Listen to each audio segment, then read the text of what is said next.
Landmines and jellyfish. Welcome back to Knives, I guess. And no, I'm not going to pee in your above-ground pool. I am going to stand in knee-deep water and pee in my otherwise dry swim trunks.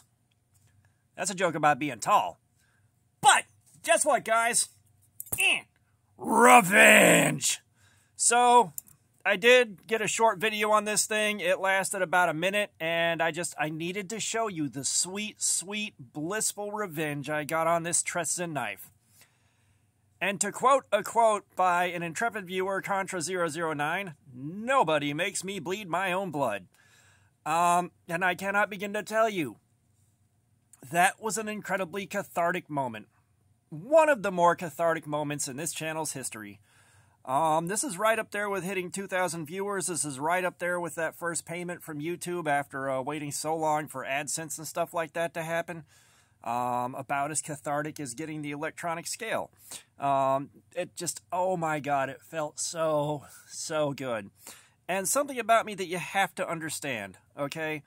My anger with inanimate objects that do things I don't like is such that the first coffee maker I had that gave out on me at 3 in the morning when I was trying to go to a job I hated, it did not work that morning, okay? I took it to the backyard and I perched it upon a pile of rocks. And every afternoon after work, I would sit there with a pellet rifle and shoot it for about 20 minutes a day, until there was nothing but a pile of chipped up plastic and a little bit of grass on the ground, and there was nothing left to shoot. And then I was disappointed that I could not shoot it more. All right. The next coffee maker that went out on me, that thing had a swift death. It died a warrior's death, but my wife walked in right as I'm stomping across the kitchen and just rip it to pieces with my bare hands. Okay? When inanimate objects do things that I do not appreciate, there is hell to pay. So I made sure that this thing is no more. It could hurt someone again, but they kind of have to work for it.